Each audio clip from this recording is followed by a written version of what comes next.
بھی اس کے اندر بھی ہدایت اور نور تھا، روشنی، جس طرح سے تورات کے بارے میں فرمایا، اور یہ انجیل بھی تصدیق کرنے والی تھی جو اس سے پہلے اتر چکا ہے، یعنی تورات، اور ہدایت تھی اور نصیحت تھی کن کے لیے؟ جو اللہ سے ڈرنے والے ان کے واسطے۔ تو یہ نہ سمجھا جائے کہ متقین کے واسطے نصیحت ہے، جو غیر متقین ہیں ان کے لیے نصیحت نہیں، یہ مطلب نہیں ہے، بلکہ حاصل یہ ہے کہ جس نے فیصلہ کر لیا ہے کہ مجھے اپنے ڈرنا ہی نہیں کسی سے، اس کو آپ ڈرا کے کیا فائدہ ہوگا؟ وہ تو فیصلہ کیے چکا، مجھے نہیں ڈرنا۔ ہمارے یہاں اردو کا محاورہ ہے کہ بھینس کے آگے بین بجائیے، کیا فائدہ میاں؟ آپ اپنا ہی جو ہے اپنا گلا پھاڑ کے بیٹھ جائیں گے، بھینس کو تو مزہ آنے سے رہا اس بین کے بجانے سے۔ تو یہی صورت وہ اس کی ہے کہ جو آدمی کا فیصلہ کر چکا ہے کہ مجھے ڈرنا نہیں ہے، اب آپ جہنم کے ہزار اس کے جو ہیں وحشتیں اور دہشتیں بیان کریں، کیا فائدہ ہے؟ اور جنت کی ہزار نعمتیں آپ اس کے سامنے رکھیں، اس کو کوئی اثر نہیں ہوگا۔ اس واسطے متقین سے مراد یہ ہے کہ جن میں اللہ سے ڈرنا کا مادہ موجود ہو، انہی کے واسطے وہ نصیحت اور ہدایت ہے۔ وَلْيَحْكُمْ أَهْلُ الْإِنْجِيلِ بِمَا أَنزَلَ اللَّهُ فِيهِ، تو انجیل والوں کو بھی اللہ نے جو کچھ اتارا تھا اسی کے مطابق فیصلہ کرنا چاہیے۔ اس کا مطلب یہ نہیں کہ آج کہا جا رہا ہے انجیل والوں سے، اے انجیل والو تم انجیل پہ عمل کرو، اور اے تورات والو تم تورات پہ عمل کرو۔ اب تو قرآن آ چکا ہے، یہ نہیں ہے کہ تم اگر انجیل پہ عمل کر لو گے تم بھی حق پہ ہو جاؤ گے، تم اگر تورات پہ عمل کر لو گے تم حق پہ ہو جاؤ گے، ہم قرآن پہ عمل کر لیں گے تو ہم حق پہ ہو جائیں گے، یہ نہیں مراد یہ ہے کہ تم جو انجیل کی بات کرتے ہو، اپنی عیسائیت کی بات کرتے ہو، تم نے کیا انجیل پہ عمل کیا ہے؟ تم اگر انجیل پہ صحیح عمل کرتے تو یہ تباہی نہ آتی جو آج آ چکی ہے۔ تورات والے تورات پہ صحیح عمل کرتے تو یہ تباہی نہ آتی جو آ چکی ہے، یہ مراد ہے۔ فرماتے کہ اہل انجیل کو بھی چاہیے تھا کہ وہ جو کچھ اللہ نے اس میں اتارا تھا اس کے مطابق عمل فیصلہ کرتے۔ وَمَن لَّمْ يَحْكُم بِمَا أَنزَلَ اللَّهُ فَأُولَٰئِكَ هُمُ الْفَاسِقُونَ، سو جو کچھ اللہ نے اتارا جو اس کے مطابق فیصلہ نہ کرے وہ فاسقین ہیں۔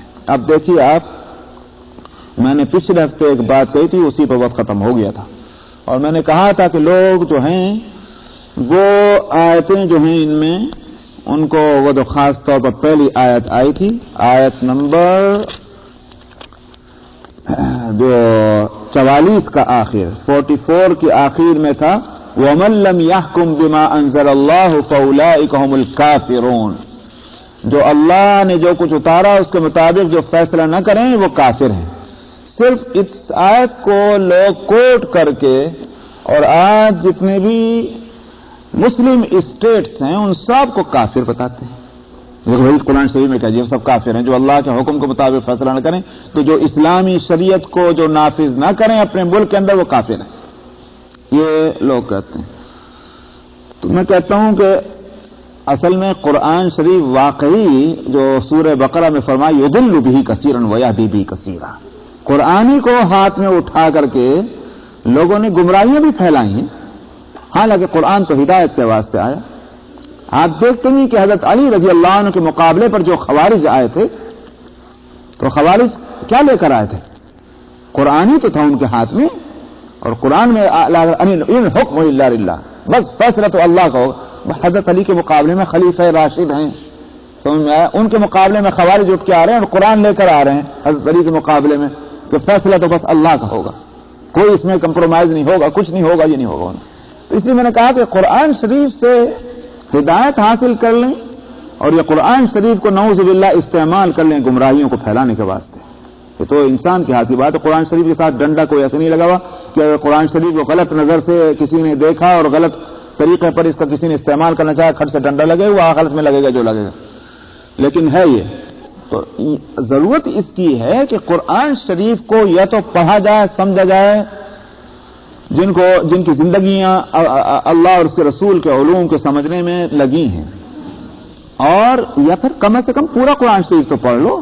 یہ تو نہیں کہ ایک آیت اٹھائی نہ آگے دیکھا نہ پیچھے دیکھا اور اس آیت کو لے کر فیصلہ کر دیا۔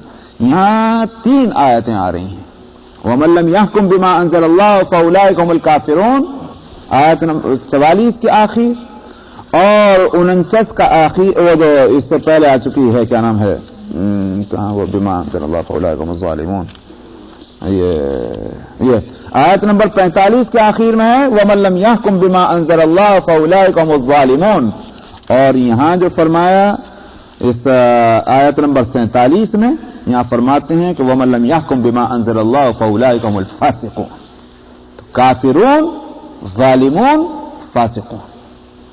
اور الفاظ جو ہیں جس کی سزا بتلا رہے ہیں وہ یہ کہ جس نے اللہ کے اتارے ہوئے دین کے مطابق فیصلہ نہ کیا.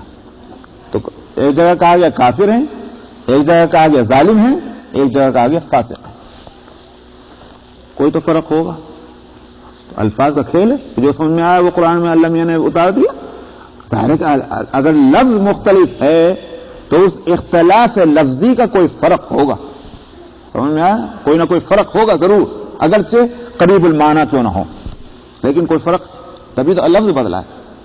اسی لیے محقق مفسرین یہ بات کہتے ہیں کہ شریعت کی خلاف ورزی جو ہے اس کے دو صورتیں ہیں. ایک صورت تو یہ ہے کہ اس حکم ہی کو صحیح نہیں مانے جو شریعت میں آیا ہے، شریعت کی ہی کو سرے سے جو ہے وہ نہیں مانتا. ظاہر ہے کہ جو مانتا نہیں یہ تو کفر ہے. جو ایسا اس شریعت کو نافذ نہیں کر رہا، اس کے مطابق فیصلہ نہیں کر رہا، اس کو قانون ملک ہی نہیں بنا رہا، اپنے قانون زندگی نہیں بنا رہا ہے. کیوں؟ اس لیے کہ اس کو وہ صحیح نہیں مانتا. بلا شبہ یہ کفر ہے. ان کو تو کہا گیا یہ کافر ہے.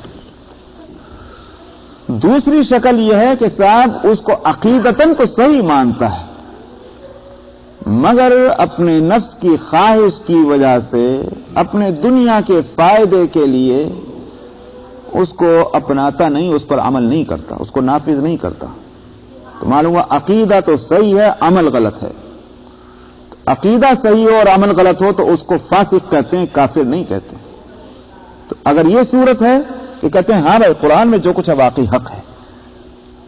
مثلا مثال بالکل صاف ہے جس کو میں نے پچھلے ہفتے بھی کہا تھا کہ بھئی اگر کوئی شخص نماز نہیں پڑھتا تو نماز نہ پڑھنے کی دو صورتیں ہیں. ایک تو یہ سمجھے نہیں میاں نماز بیکار، یہ باتیں کرتے ہیں لوگ، فرض ہے فرض ہے فرض ہے، کوئی فرض ورض نہیں. اصل بات ہے بعض لوگ ایسے بھی بیوقوف، بھائی اصل چیز جو ہے وہ حسن اخلاق ہے، اچھے لوگوں کے ساتھ اخلاق کے ساتھ پیش آئیے، بس یہی بات کہ نماز پڑھیے روزہ رکھیے. یہ کفر کی بات ہے، یہ تو غلط ہے. ایک شخص یہ کہتا ہاں نا جی نماز فرض ہے، دعا کیجیے اللہ سے مجھے بھی توفیق ہو جائے، میں نہیں پڑھتا، غلطی کرتا ہوں. یہ نہ پڑھنا جو ہے یہ فسق کہلائے گا، یہ فاسق ہے، اس کو کافر نہیں کہیں گے. تو یہ دو چیزوں، ان دونوں میں فرق کرنا ضروری ہے. اب رہ گئی ظالم کی بات، تو ظالم تو یہ ہے کہ بھئی جب آپ اس کو اپنائیں گے نہیں، چاہے کسی بھی نیت سے نہ اپنائیں، دنیا میں اس کا اثر تو یہی ظاہر ہوگا کہ ظلم پھیل جائے گا. سمجھ میں آیا؟ جیسے میں نے کہا تھا کہ جب اللہ کے دین کو آپ اپنی زندگیوں میں نافذ نہیں کریں گے، اپنے معاشرے اور سوسائٹی اور اپنی کنٹری میں نہیں اس کو لاگو کریں گے تو ظلم سے بھر جائے گا وہ ملک.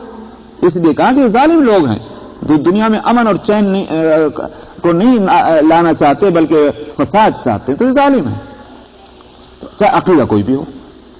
تو یہ تین جو لفظ آئے ہیں ان تینوں کو جمع کرنا چاہیے، ایک ہی لاٹھی سے سب کو نہیں ہانکنا چاہیے. تو جہاں تک عقیدے کا مسئلہ ہے، عقیدے کے بارے میں فیصلہ دینے میں، فتویٰ دینے میں بہت احتیاط کرنی چاہیے. عمل کے بعد عمل ہم کو نظر آتا ہے، آنکھوں سے نظر آ رہا کہ ایک آدمی ہمارے ساتھ رہتا ہے، اٹھتا ہے بیٹھتا ہے، کبھی ہم نے اس کو نماز پڑھتے نہیں دیکھا.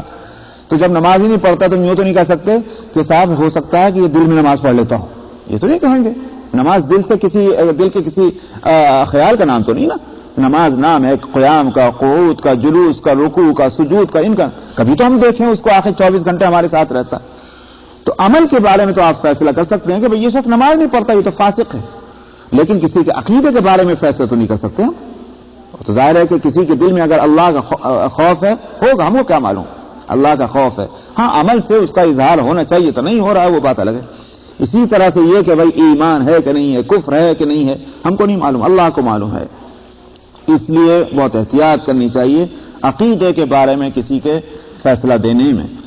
اسی لیے فتاوی عالمگیری کے اندر یہ مسئلہ لکھا ہوا ہے کہ اگر کسی انسان کے کسی عمل اور قول میں 100 آسپیکٹس ہوں، 100 پہلو بھی ہوں، اور 99 پہلو کفر کی طرف جا رہے ہیں اور ایک پہلو جو ہے اس ایمان کی طرف جا رہا ہے، تب بھی اس کے کفر کا فتویٰ نہیں دیں گے، اس کے کافر ہونے کا فتویٰ نہیں دیں گے۔ اتنی احتیاط برتی گئی۔ تو اس واسطے بہت ہی احتیاط رہنی چاہیے۔ فقہ کی بات یہی ہے، فقہا اور علماء اسی طریقے کو اختیار کیے ہوئے ہیں۔ لیکن بہرحال اس کا یہ معنی نہیں ہے کہ بدعملی جو ہے وہ کوئی ہلکی پھلکی چیز ہے لہذا اس کو گوارا کر لیا جائے۔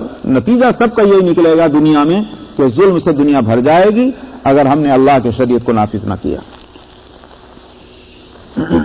وَأَنزَلْنَا إِلَيْكَ الْكِتَابَ بِالْحَقِّ مُصَدِّقًا لِمَا بَيْنَ يَدَيْهِ مِنَ الْكِتَابِ، تو فرمایا کہ ہم نے پہلے تورات اتاری ہدایت بنا کر اس میں یہ احکام رکھے تھے، انہوں نے اس کو توڑ ڈالا۔ پھر انجیل اتاری ہم نے اس میں بھی یہ تھا کہ ہدایت تھی اور نور تھا اور تصدیق تھی پچھلی کتابوں کی، انہوں نے اس کو بھی بدل ڈالا، اس کے خلاف ورزی کی۔ آپ فرماتے ہیں کہ ہم نے اب آپ کی طرف یہ کتاب اتاری ہے حق کے ساتھ جو تصدیق کرنے والی ہے ان کی جو اس سے پہلے کتابیں آ چکی ہیں اور ان کی حفاظت کرنے والی ہے۔ حفاظت کرنے والی کا مطلب کیا ہوا؟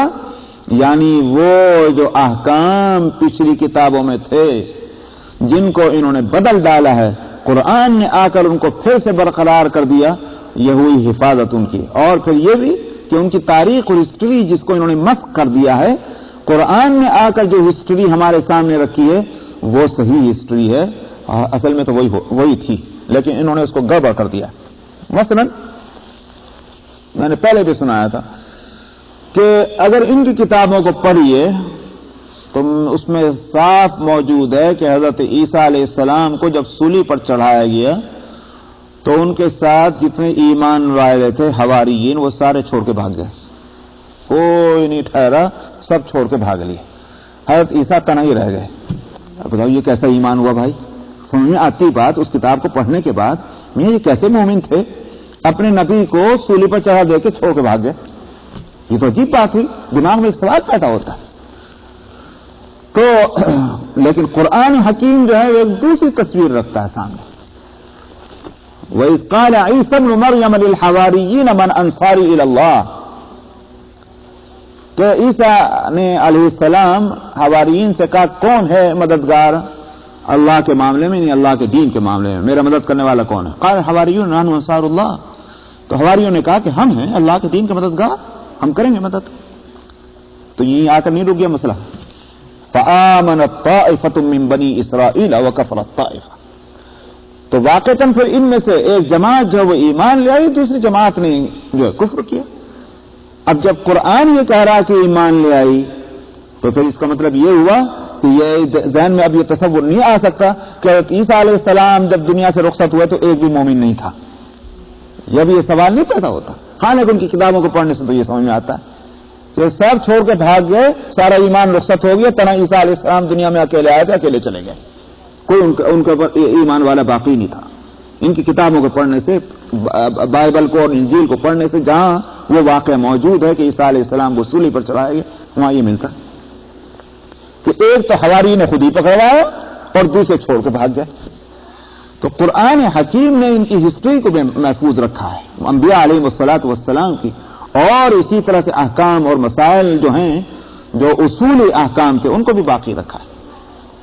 اب شرم آتی ہے ان باتوں کو بھی نقل کرتے ہوئے جہاں خاص طور پر کہ بھئی ہر طرح کے لوگ ہوں، چھوٹی عمر والے بڑی عمر والے بھی، لیکن تعجب ہے کہ آج تک اس چیز کو ایک تاریخ کے نام پر، ہسٹری کے نام پر کتابوں کے اندر رکھا ہوا چلا آ رہا ہے۔ اب مثلا داؤد علیہ السلام کا مسئلہ ہے، تو داؤد علیہ السلام کے اللہ میاں سے کشتی ہو رہی ہے، بھائی یہ کیا معاملہ نہیں ہے، لیکن پڑھ لیجیے آپ ان کے ادھر کہ صاحب کشتی ہو رہی، رات بھر کشتی ہوئی اللہ میاں سے، آخر جب صبح ہوئی تو اللہ میاں نے کہا کہ اب مجھے تو جانے دے، تو داؤد علیہ السلام نے کہا کہ میں نہیں جانے دوں گا جب تک تو مجھے برکت نہیں دے دے گا۔ تو اللہ تعالیٰ نے فرمایا کہ تو کون ہے؟ تو کہا کہ میں داؤد ہوں۔ تو اللہ نے فرمایا کہ نہیں، اب آج سے تیرا نام اسرائیل ہوگا، کیونکہ تو نے خدا سے اور جو ہے اور لوگوں سے وہ کیا ہے کہ مقابلہ کیا، اور تو پچھان وہ کیا ہوا، مقابلہ کرتا رہا، اس واسطے تیرا نام اسرائیل ہوگا۔ اب آپ بتائیے کہ یہ کتاب کو اگر پڑھا جائے کسی اور کتاب میں لکھا ہو تو آپ کافر ہونے کا فتویٰ دیں گے کہ نہیں دیں گے؟ کیا بکرا ہے تو اللہ کے مقابلے میں؟ لیکن وہ کتاب کہ جس کو یوں کہتے ہیں کہ یہ اللہ کے پاس سے آئی ہوئی کتاب ہے، اس کتاب کے اندر ہی واقع لکھا ہوا ہے. تو کیا اللہ کے تعلق سے ہم کو یہی تصور کرنا چاہیے کہ ایک انسان چاہے وہ نبی کیوں نہ ہو اللہ میں سے رات بھر کشتی لڑ رہا؟ یہ تصور ہونا چاہیے. اس سے بھی زیادہ آگے جو شرمناک بات ہے وہ یہ کہ صاحب لوط علیہ السلام کہ قوم پر جب عذاب آ گیا، اور طرفہ تماشا یہ ہے کہ یہ تو ہے کہ وہ بد کردار تھی، یہ ہے کتاب میں، لیکن وہ بد کرداری کیا تھی اس کو چھپا رکھا ہے. وہ بد کرداری کیا تھی جس پر عذاب آیا، اس کو چھپایا ہوا ہے. خیر عذاب آیا. اب لوط علیہ السلام نکل گئے، ان کے ساتھ ان کی 2 بیٹیاں ہیں. اس میں 2 بیٹیوں کا لفظ ہے ان کی کتاب میں. آگے چلے تو اب ایسا لگے گا اس کتاب کو پڑھنے کے بعد کہ اب دنیا میں انسان نام کی کوئی چیز شاید نہیں رہی. اسی لیے ان 2 لڑکیوں نے ایک دوسرے سے یوں کہا اب کوئی نہیں رہا باقی، اب آخر نسل کیسے چلے گی؟ آؤ ایک کام کریں، آج رات کو میں بابا کو شراب پلاتی ہوں، اور جب وہ شراب پی لیں گے نشے میں آ جائیں گے، میں ان سے ہم بستر ہوتی ہوں تاکہ نسل چلے، اور کل کو تو یہ کام کرنا. سمجھ میں؟ اب آپ بتائیں کہ اور چنانچہ یہ اس میں ہے کہ یہ کیا کسی زمانے کے اندر بگڑے سے بگڑے معاشرے اور سوسائٹی کے اندر کیا انسان کی مت واقعی ایسی ماری گئی ہو کہ صاحب اولاد اور ماں باپ جو ہیں وہ آپس میں ایک دوسرے کے تعلق سے اس طرح کی بات سوچ سکیں؟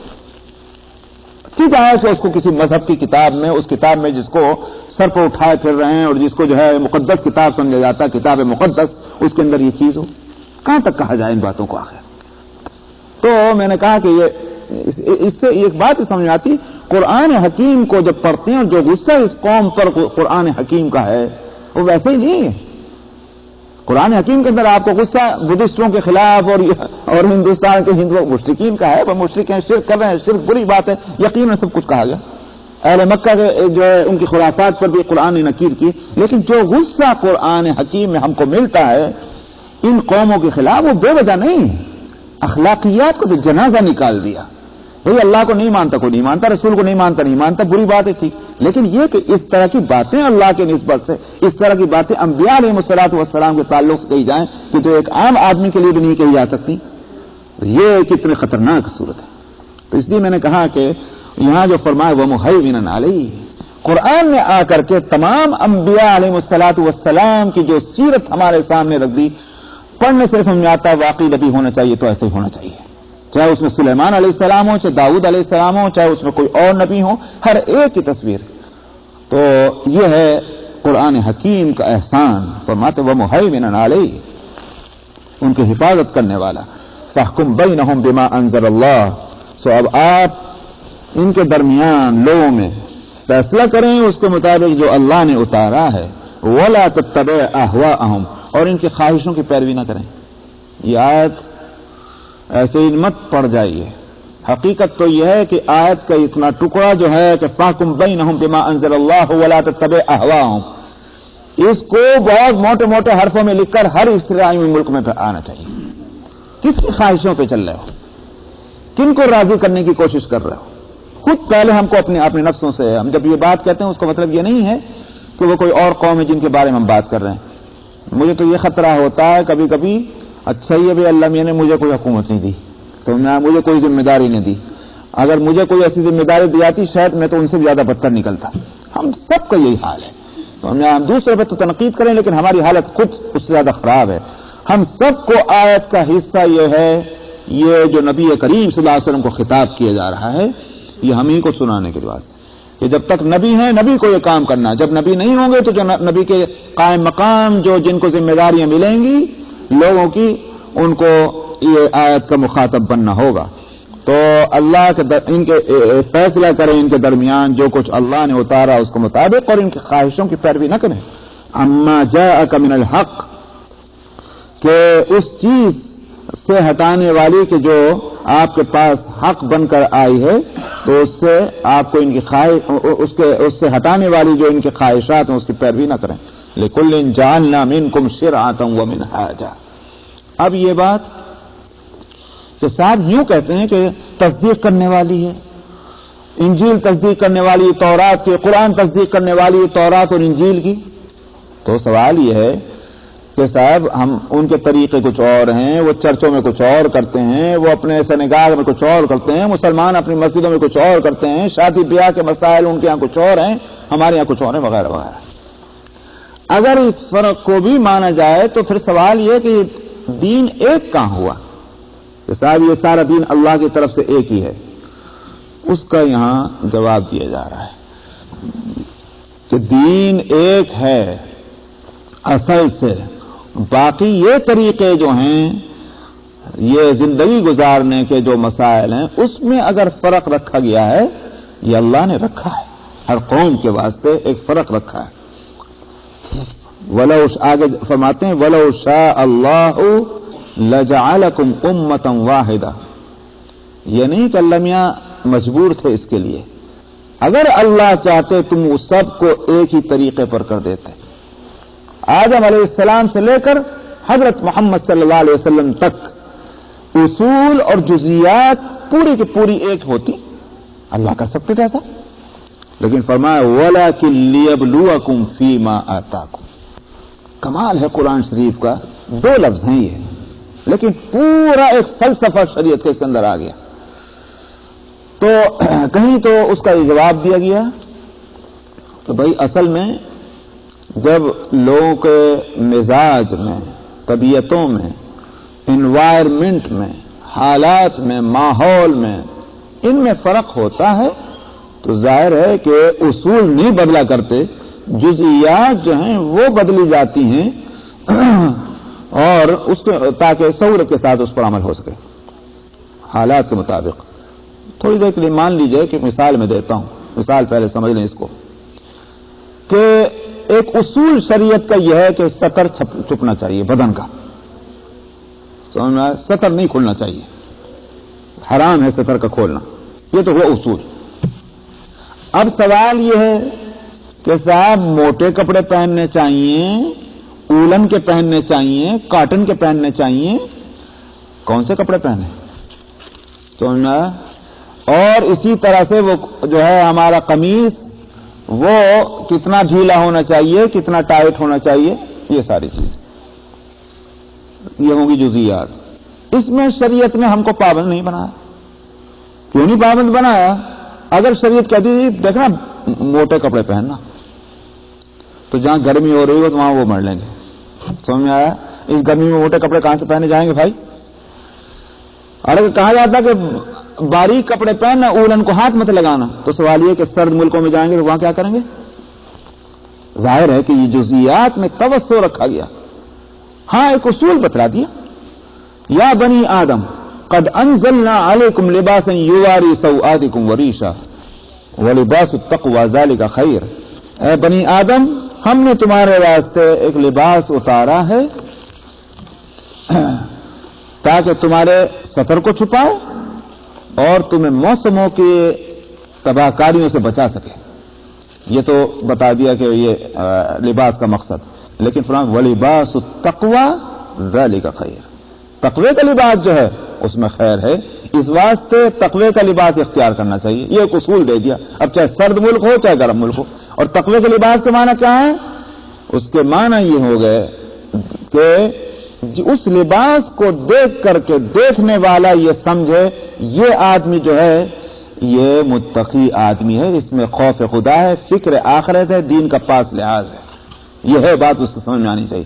اسی لیے بعض لوگوں نے یہ بات کہی اس سے زیادہ خاص لفظوں میں کہ جس ملک اور جس زمانے میں اہل دین، اہل علم، اہل تقوی جو لباس کو اپنا لیں گے وہی لباس تقوی بن جائے گا. اس لیے کہ ان کی جماعت مل کر کے تو ظاہر ہے کہ وہ طریقہ نہیں اپنائیں گے جو اللہ کو ناپسند ہے.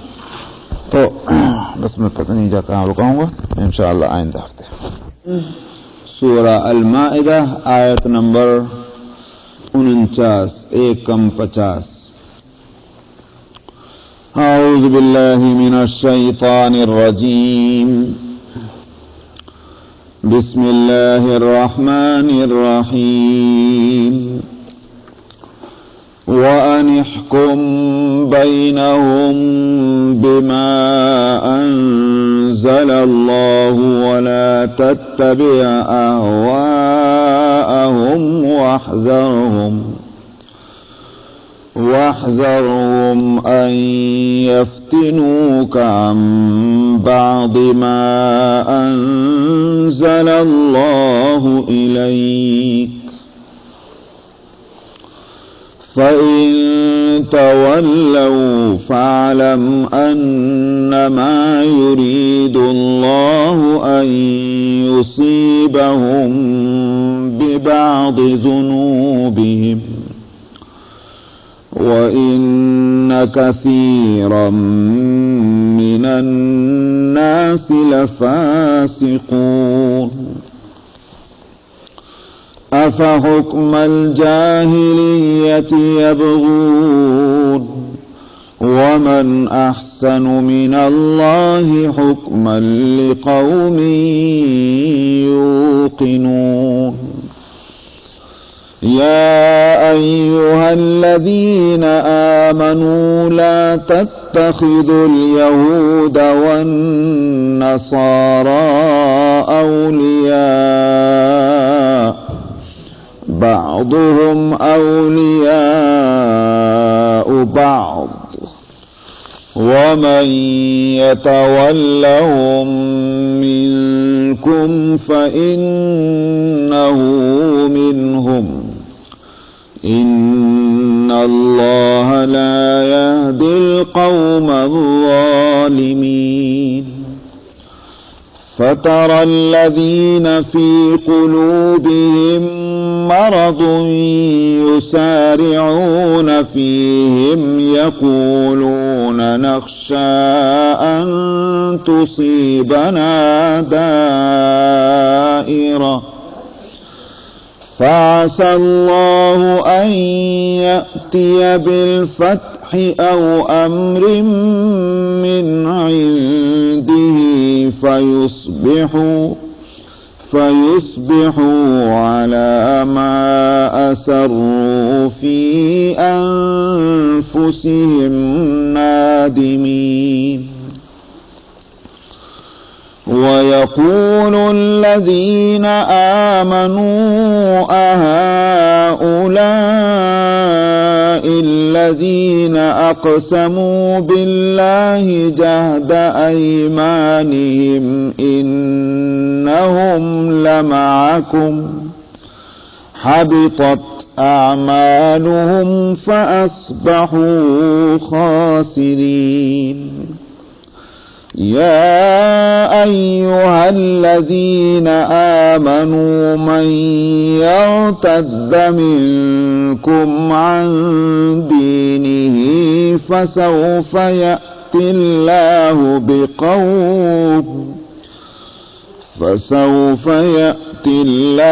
بقوم يحبهم ويحبونه أذلة على المؤمنين أعزة على الكافرين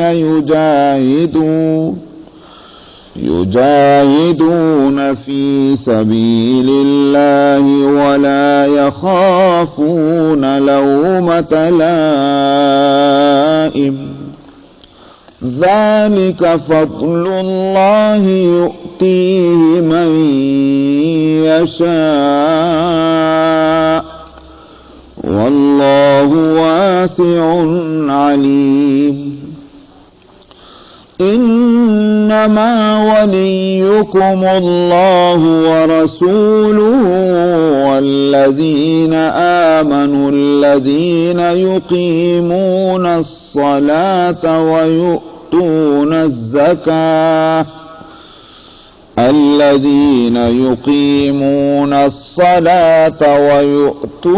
الزكاة وهم راكعون. ومن يتول الله ورسوله والذين آمنوا فإن حزب الله هم الغالبون. صدق الله العظيم. یہ جو آخری لفظ ہے حزب، اس میں اس قرآن شریف میں ایک نقطہ نیچے نظر آ رہا ہے، یہ جیم کی طرح سے، یہ جیم نہیں ہے، ہاں ہے، حزب اللہ۔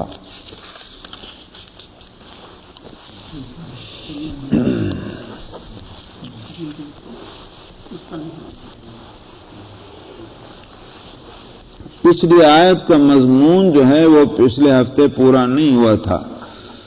آیت نمبر 48 کا ہم تھے وَلَوْ شَاءَ اللَّهُ لَجَعَلَكُمْ أُمَّةً وَاحِدَةً وَلَكِنْ لِيَبْلُوَكُمْ فِي مَا آتَاكُمْ فَاسْتَبِقُوا الْخَيْرَاتِ۔ اس میں ہم بیان کر رہے تھے کہ اللہ سبحانہ وتعالی نے جب یہ بات فرمائی ہے کہ سارے انبیاء کا دین تو ایک ہی ہے، تو پھر آخر یہ قوانین اور ضوابط جو ہیں اور شریعت کے احکام اور مسائل، آخر اس میں فرق کیسے ہو گیا؟ پھر عبادت کے طریقے مختلف ہیں، کچھ چیزیں حلال تھیں حرام ہو گئیں، کچھ چیزیں حرام تھیں حلال ہو گئیں،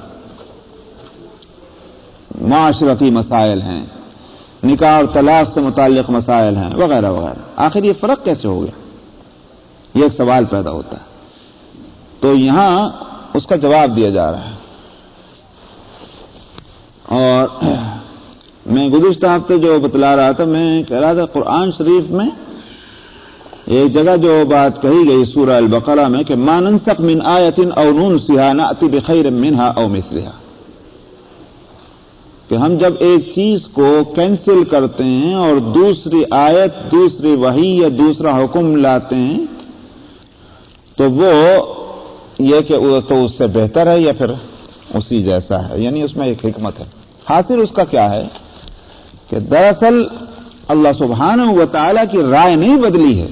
یہ نہیں سمجھا جائے کہ اللہ میاں نے پہلے ایک قانون دیا تھا، احکام اور مسائل پہلے ایک دیے تھے، اب رائے بدل گئی اللہ میاں کی، اب جو دوسرا حکم دے رہے ہیں، دوسرا نظام دے رہے ہیں۔ ایک چیز کو پہلے حلال کیا تھا، پھر رائے بدل گئی اللہ میاں کی تو اب حرام کہہ رہے ہیں۔ ایک چیز پہلے حرام تھی، اب اللہ کی رائے بدل گئی، اب حلال فرما رہے ہیں۔ ایسا نہیں، بلکہ دراصل لوگوں کے احوال بدل گئے۔ جب لوگوں کے حالات بدلتے ہیں تو ان کو جو ضابطہ، ان کو قاعدہ جو کچھ بتلایا جاتا ہے یا ان کو جو حکم دیا جاتا ہے وہ ان کے حالات کے لحاظ سے ایسا ہے کہ جیسے ایک مریض ہے، مریض کو علاج کی ضرورت ہے، ہدایت اور رہنمائی کی ضرورت ہے کہ کس طرح سے صحت اور تندرستی حاصل کرے۔ اب جو معالج ہے ڈاکٹر، وہ اس کی حالت کو دیکھتا جائے گا اور پرسکرپشن میں ترمیم کرتا جائے گا، چینجنگ کرتا جائے گا۔ کوئی بھی بیمار یوں نہیں کہے گا ڈاکٹر صاحب آپ جو ہیں روز کہیں کو رائے بدل دیتے ہیں، صاحب آپ کو جو دوا دینی تھی پہلے دن کیوں نہیں دیتی، دے دی آپ نے، تاکہ میں اکٹھی 4 مہینے کی دوا اسٹور سے لا کے بیٹھ جاتا، مجھے ہر دفعہ جانا پڑتا ہے اسٹور، پریشانی ہوتی۔ جواب اس کا یہی ہوگا کہ ڈاکٹر کی رائے نہیں بدلی ہے بلکہ مریض کا حال بدل رہا ہے، تو جیسی حالت بدل رہی اس کے مناسب پرسکرپشن میں چینجنگ ہو رہی ہے، تبدیلی ہو رہی ہے، ترمیم ہو رہی ہے۔ اب یہ پریشانی ہو چاہے تمہیں آرام ہو، لیکن اگر علاج کرنا ہے اور تم کو صحت عزیز ہے تو اس صورت میں اس تبدیلی کو برداشت کرنا ہوگا، گوارا کرنا ہوگا، اور اس کو تم اپنے حق میں صحیح سمجھو، یہی کہا جائے گا۔ تو مقصد کیا ہے وہاں؟ صحت اور تندرستی۔ جس کو صحت اور تندرستی مقصود ہے وہ اس تبدیلیوں پر کو اہمیت نہیں دے گا، وہ سمجھے گا کہ مقصد جو ہے وہ یہ ہے کہ علاج کرانا تاکہ صحت حاصل ہو، مقصد تو علاج ہے۔ تو یہی صورت ہے۔ یہاں ایک اور بات فرمائی، اس سے ایک اور گویا کہیے کہ اس کے مقصد کو بات وہی ہے لیکن دوسرے انداز میں فرما رہے ہیں، فرماتے وَلَٰكِن لِيَبْلُوَكُمْ فِي مَا آتَاكُمْ، ہم نے یہ اس لیے دیا تاکہ تمہاری آزمائش ہو، ٹیسٹ ہو۔ کیا مطلب اس کا ہوا؟ مطلب یہ ہے کہ اصل میں لوگ 2 طرح کے ہوتے ہیں، ایک تو یہ کہ صاحب جو بھی ایک سلسلہ آ گیا جز اور کل، اور انہوں نے اس پر اپنے آپ کو اس طرح سے جما لیا کیونکہ جنریشن سے وہ ایک طریقہ چلا رہا تھا، اس واسطے اب اس میں بال برابر فرق جو ہے وہ کرنا ان کو گوارا نہیں۔ یہاں تک کہ اگر وہ دین بھی نہیں تھا مگر ایک رسم خود بنا لی تھی کچھ لوگوں نے، وہ بھی انہوں نے اس کو اس طرح سے پکڑا ہوا ہے کہ چھوڑنے کو تیار نہیں. اب 1000 دلیلوں سے کوئی بات کہیے، 1000 فائدے اس کے سامنے رکھیے اور 1000 حکمتیں بیان کیجیے، لیکن وہ ماننے کو تیار نہیں ہوتا. نہیں، میں تو یہ طریقہ نہیں چھوڑنے والا جس پہ ہمارے باپ دادا سے جو سلسلہ چل رہا ہے. اب آج بھی تو ہم دیکھتے ہیں، یہ تو دیکھتے ہیں کہ بھئی جو رسمیں چل پڑی. اب آپ جا کے قرآن شریف کھول کے بتا دیجئے، حدیث کھول کے بتا دیجئے. زیادہ ادب کے تقاضا میں وہ کیا ہوگا، خاموش ہو جائے گا، ایک لفظ منہ سے نہیں نکالے گا، لیکن یہ کرتا وہی رہے گا جو کرتا آ رہا ہے. تو یہ جو ایک طبقہ تو وہ ہے. دوسرا طبقہ